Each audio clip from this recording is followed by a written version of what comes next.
الحمد لمن قدر خيرا وخبالا والشكر لمن صور حسنا وجمالا والشكر لمن صور حسنا وجمالا فرد صمد عن صفة الخلق بريء رب نزلي خلق الخلق كمالا رب أزلي خلق الخلق كمالا لا مانع لا حازب لله تعالى لا مانع لا حازب لله تعالى لا شبه ولا مثل ولا كفو لمولى لا شبه ولا مثل ولا كفو لمولى بر محمد میر سنم صد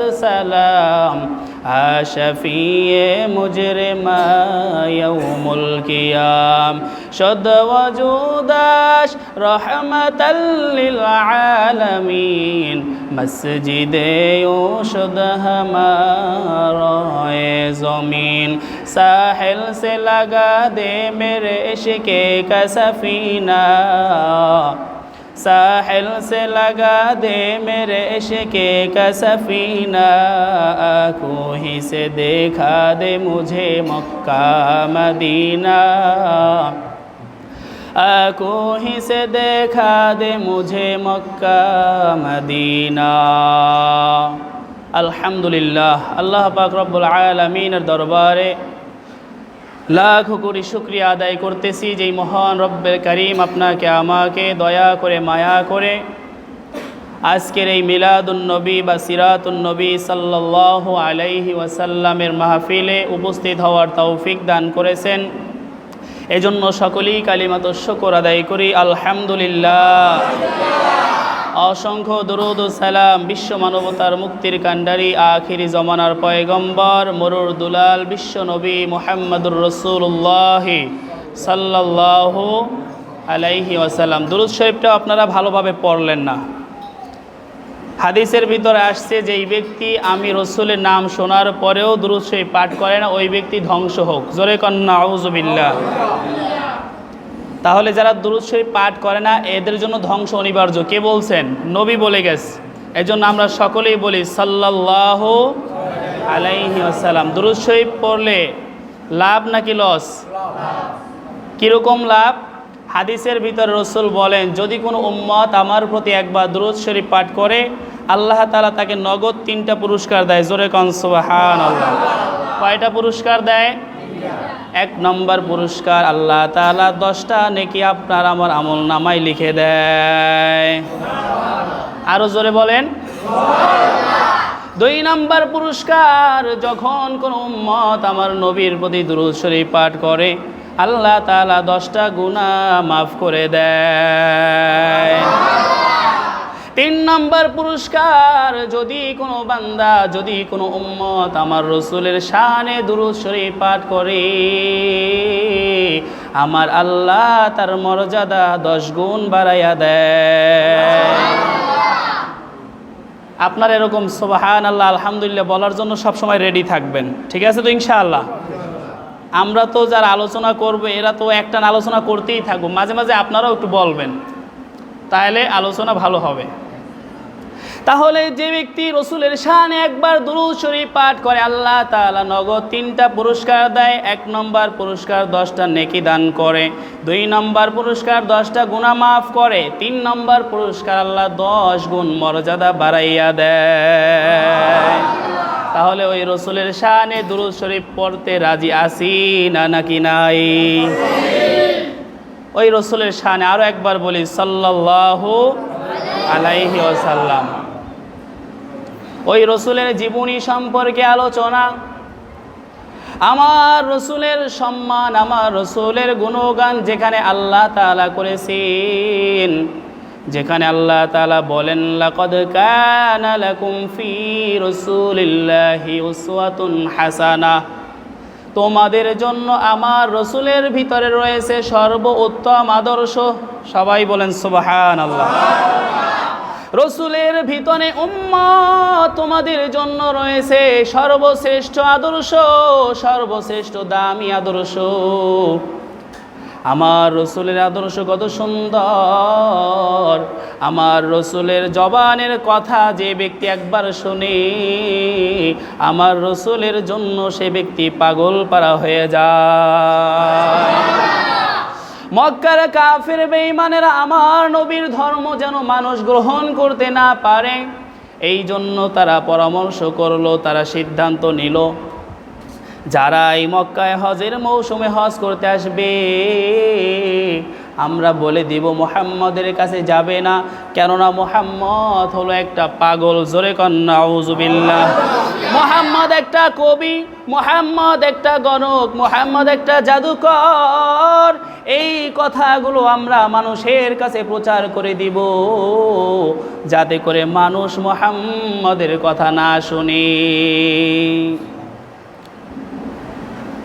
এভাবে যখন সারা পৃথিবী থেকে মক্কার ভিতরে মানুষ জড়ো হয়, এর ভিতরে পৃথিবী বিখ্যাত একজন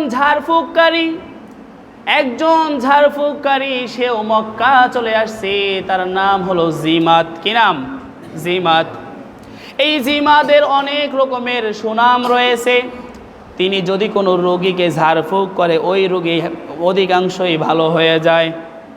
এরকম একজন অভিজ্ঞতা সম্পন্ন ঝাড়ফুঁককারী জিমাত যখন মক্কায় চলে আসছে, কাফেররা বলতেছে, জিমাত, আমাদের এই দেশে একজন পাগল আছে মুহাম্মদ। জোরে কন্না আউযুবিল্লাহ। ও জিমাত, এই মুহাম্মদ তার বাপ দাদার ধর্মের বিরোধিতা করে, সে মানুষকে জাদু করে, সে মানুষকে মা বাবা থেকে আলাদা করে দেয়, ভাই বন্ধু থেকে আলাদা করে দেয়।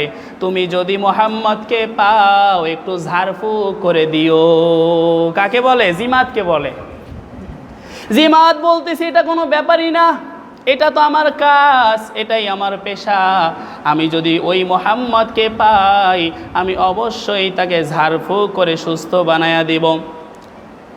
যখন সত্যি সত্যি আমার নবীর সাথে দেখা হয়ে যায়, জিমাত আমার নবীকে দেখা মাত্রই বলতেছে, মুহাম্মদ, সবাই বলেন সাল্লাল্লাহু আলাইহি ওয়াসাল্লাম, ও মুহাম্মদ, তোমার কিছুই বলতে হবে না, আমি তোমার সম্পর্কে সব জেনে গেছি। আমি যদি তোমাকে ঝাড়ফুঁক করে দেই তুমি অবশ্যই ভালো হয়ে যাবে। এই কথা বলতেছে। আমার নবী জিমাদের কথা শুনে বলতেছে, ইন্নাল হামদালিল্লাহ নাহমাদুহু ওয়া নাস্তাঈনুহু আশহাদু আল্লা ইলাহা ইল্লাল্লাহ ওয়া আশহাদু আন্না মুহাম্মাদার রাসূলুল্লাহ। এই কথাগুলো যখন আমার নবী উচ্চ কণ্ঠে বললেন, আমার নবীর জবানের ভিতরে এমন বরকত, ওই কথাগুলো জিমাত নামক ওই কবিরাজের অন্তরের ভিতরে হিট করেছে। জোরে কোন সুবহানাল্লাহ।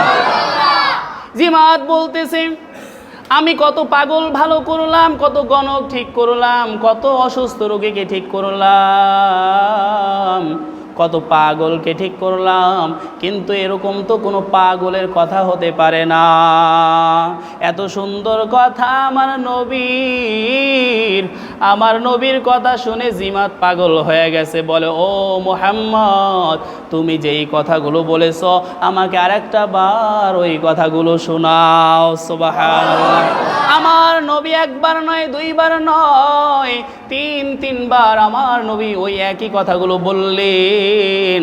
জিমাত বুঝতে পেরেছে এই মুহাম্মদ দুনিয়ার সাধারণ কোনো ব্যক্তি নয়, ইনি সত্যি আখিরি জমানার পয়গম্বর।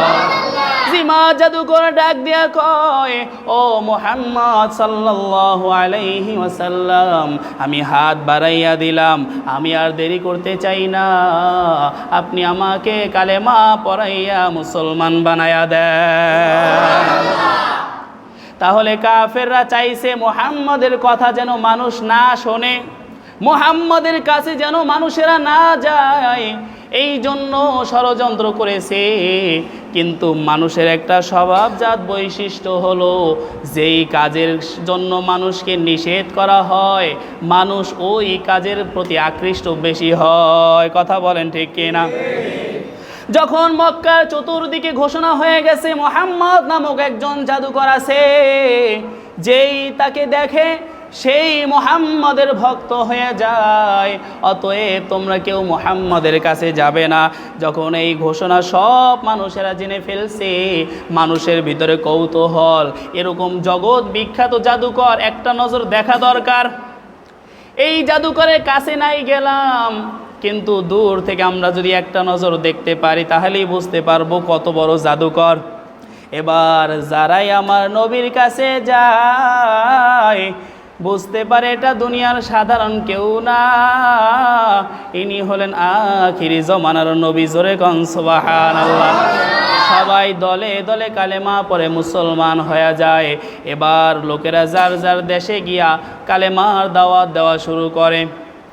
আমার নবী নবুয়তি পাওয়ার পর যখন তিনি ঘরে চলে আসলেন, সর্বপ্রথম কালেমার দাওয়াত নিয়ে গেলেন তার সহধর্মিণী বিবি খাদিজার কাছে। যখন খাদিজার কাছে গিয়া নবুয়তের কথা বললেন, কালেমার দাওয়াত দিলেন, সর্বপ্রথম যিনি কালেমা পড়ে মুসলমান হয় তিনি হলেন হজরতে খাদিজা। হজরতে খাদিজা বলেন, ও পয়গম্বর, আপনাকে যে আল্লাহ নবুয়তি দান করেছেন, এটা আমি স্ত্রী হিসেবে আমি যদি আগে গ্রহণ না করি তাহলে আপনার মনে একটা কষ্ট থাকবে যে আমার স্ত্রী হয়ে আমার নবুয়তি গ্রহণ করে না, তাহলে বাইরের মানুষে কেমনে আপনার কালেমার দাওয়াত গ্রহণ করবে। ও পয়গম্বর, আপনি আমাকে কালেমা পড়ায়া দেন, আমি খাদিজা এখনই মুসলমান হয়ে যাব। সুবহানাল্লাহ। আম্মাজান খাদিজা সর্বপ্রথম মুসলমান হইলেন। এরপরে বয়স্ক মানুষের ভিতরে, পুরুষ লোকের ভিতরে যিনি মুসলমান হয় তিনি আর কেউ না, তিনি হলেন আমার নবীর প্রথম খলিফা সাহাবী হজরতে আবু বকর। এই আবু বকর আমার নবীর চাইতে 2 বছর বয়সের ছোট, অর্থাৎ নবীজি নবুয়তি পেয়েছেন 40 বছর বয়সে, আর আবু বকর কালেমা গ্রহণ করেছে 38 বছর বয়সে। এই আবু বকর যখন ব্যবসা করার উদ্দেশ্যে শাম দেশে রওয়ানা, শাম দেশে ব্যবসা করতেছে, হঠাৎ করে রাত্রিবেলা স্বপ্নে দেখে ওই আকাশের একটা চাঁদ হজরতে আবু বকরের কোলে এসে থেমে গেছে। জোরে কোন সুবহানাল্লাহ। হজরতে আবু বকর এই স্বপ্ন দেখার পর তিনি এবার স্বপ্ন বিশারদদের কাছে গেলেন, ব্যাখ্যা কি হবে, আমি কেন আজকে রাতে ওই আকাশের চাঁদ আমার কোলে আসতে দেখলাম। স্বপ্নদ্রষ্টা আবু বকর যখন স্বপ্ন বিশারদের কাছে যায়, স্বপ্ন বিশারদ ভালো করে জেনে বুঝে বলে, তোমার নাম কি? বলে, আমার নাম আবু বকর। বলে, বাড়ি কই? বাড়ি হলো মক্কায়। বংশ কি? বলে, কুরাইশ। বাবার নাম আবু কুহাফা। যখন এই কথাগুলো বলতেছে, যদি তোমার নাম আবু বকর হয়ে থাকে, তোমার বাবার নাম যদি আবু কুহাফা হয়ে থাকে, তুমি যদি কুরাইশ বংশের লোক হয়ে থাকো, তবে সুসংবাদ গ্রহণ করো, আখিরি জমানার পয়গম্বর দুনিয়ায় আসছে, তুমি হবে আখিরি জমানার পয়গম্বরের প্রথম খলিফা। সুবহানাল্লাহ। হযরতে আবু বকর তিনি এই ঘটনা তো দেখছেন সিরিয়া বসে জানতে পারছেন তিনি হবেন আখিরি জমানার নবীর প্রথম খলিফা। এখন পর্যন্ত মক্কায় আসে নাই। মক্কায় ফেরার পরে কারো কাছে কিছুই বললেন না, দৌড়ে গেছে তার বাল্য বন্ধু মুহাম্মদের কাছে। জোরে কোন সুবহানাল্লাহ। আমার নবীর কাছে গিয়া যখন আবু বকর হাজির হয়, আমার নবী তাকে কালেমার দাওয়াত দেয়। আমার নবী বলেন, ও আবু বকর, আল্লাহ তাআলা আমাকে নবুয়তি দান করেছেন, আমাকে কালেমার দাওয়াত দেওয়ার জন্য বলেছেন, তুমি কালেমার দাওয়াত গ্রহণ করো। আবু বকর পরীক্ষা করার জন্য বলতেছে, আবু বকরের কাছে তো প্রমাণ আছেই, এরপরেও তিনি জিজ্ঞাসা করতেছেন, ও মুহাম্মদ, তুমি যে নবী হয়েছো এর প্রমাণ কি? এর একটা প্রমাণ আমাকে দাও। নবীজি মুস্কি হাসে আর বলে, আবু বকর, আমার নবুয়তের প্রথম দলিল হলো তোমার শাম দেশের স্বপ্ন। জোরে কোন সুবহানাল্লাহ। আবু বকর অবাক হয়ে যায়, আমি তো এই স্বপ্নের কথা এখন পর্যন্ত মক্কার কারো সাথে বলি নাই, মুহাম্মদ কিভাবে জানতে পারলো? তিনি আর এক মুহূর্ত দেরি করে নাই, কালেমা পড়ে আবু বকর মুসলমান হয়ে গেছে। আমার নবীর গুণগান সর্ব আসমানি কিতাবের ভিতরে ছিল। আদম থেকে ঈসা পর্যন্ত সমস্ত নবীর কিতাবের ভিতরে আমার নবীর গুণগান ছিল। শুধু নবীর গুণগানই নয়, নবীর যে 4 জন বিশিষ্ট সাহাবী হবে, ওই 4 জন বিশিষ্ট সাহাবীর বর্ণনাও ওই সমস্ত আসমানি কিতাবের ভিতরে ছিল। জোরে কোন সুবহানাল্লাহ। যার কারণে দ্বিতীয় খলিফা হযরত ওমরে ফারুক রাদিয়াল্লাহু তাআলা আনহু, তিনি আগে ছিল ইহুদি। তিনি আগে উট চড়াইতেন, বকরি চড়াইতেন কিছু দিনারের মাধ্যমে। হযরতে ওমর যখন ওই মরুভূমির এলাকায় বকরি চড়াইতে যায়, 2 জন তাওরাত কিতাবের পণ্ডিত আসছে ইহুদি, এসে বলতেছে, ও ওমর, তুমি যদি কোনো দিন এই মক্কার প্রধানমন্ত্রী হও, আমাদেরকে এই দেশ থেকে তাড়াইবা না, একটা লিখিত দাও। ওমর বলতেছে, আমি একটা রাখাল, আমি আবার হব এই দেশের প্রধানমন্ত্রী? বেটা ইয়ার্কি করার জায়গা পাও না, এখান থেকে ভাগো। এমনিই তো ওমর একটু গরম মেজাজের মানুষ ছিলেন। যদি কোনো রিক্সাওয়ালাকে ডাক দিয়া বলি, ভাই তুমি যদি এই দেশের প্রধানমন্ত্রী হও, বলো তুমি আমাকে এই দেশ ছাড়া করবা না, রিক্সাওয়ালায় তো অবাক হয়ে যাবে। ভাই আমি চালাই রিক্সা, 2 টাকা কামাই করি, দিন আনি দিন খাই, আমি আবার হব এই দেশের প্রধানমন্ত্রী? ইয়ার্কি করার আর জায়গা পাও না, না? হযরতে ওমর তিনি একই কথা বললেন, বলে, ভাই আমি একজন সাধারণ রাখাল, আমার পক্ষে কোনো দিন এই দেশের প্রধানমন্ত্রী হওয়া সম্ভব না, আমার সাথে তোমরা ইয়ার্কি করো না। ইহুদিরা তারা মানতেছে না, তারা বলতেছে, না, তোমাকে আমাদের এই কথার উপরে একটা স্বাক্ষর দিতেই হবে। ওমর চিন্তা করলেন, কোথার থেকে 2টা পাগল আসছে, যাক আমি লিখিত দিলে অসুবিধা কি, আমি তো আর কোনোদিন প্রধানমন্ত্রী হব না, আর আমার তাদেরকে বের করারও প্রয়োজন হবে না। তিনি লিখিত দিলেন, যদি আমি ওমর কোনো দিন এই আরব দেশের প্রধানমন্ত্রী হই, তাহলে এই ইহুদি খ্রিস্টানদেরকে আমি এই মক্কা থেকে বের করে দিব না। লিখে নিচে নিজে একটা স্বাক্ষর দিলেন ওমর ইবনুল খাত্তাব।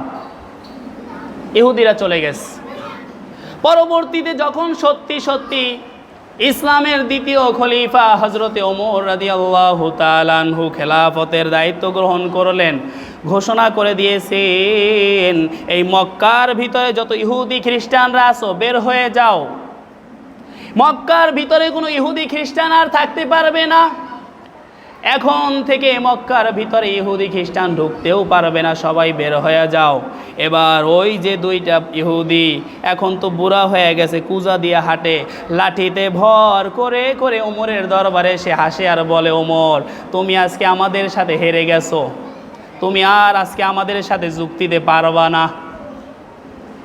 ওমর তুমি আমাদেরকে অনেক আগে একটা কাগজে লিখিত দিয়েছিলা, যখন আমি এই দেশের প্রধানমন্ত্রী হব তখন আমি এই ইহুদি খ্রিস্টানদেরকে বের করে দিব না।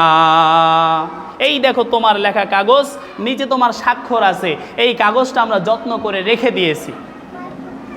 এখন ওমর রাদিয়াল্লাহু তাআলা আনহুকে তো আটকাই ফেলছে, এখন আর কিছু করার আছে বলেন? কিন্তু আমার নবীর সাহাবী, অর্ধ পৃথিবীর শাসক হযরতে ওমরের মাথায় বুদ্ধি কম নাকি বেশি? অনেক বেশি।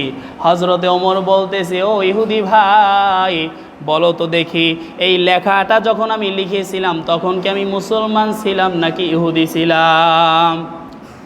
বলে, ওমর তুমি তো তখন ইহুদি ছিলা, আমাদের ধর্মের লোক ছিলা। বলে, ইহুদিদের কাজই হলো মিথ্যা কথা বলা। জোরে কোন সুবহানাল্লাহ।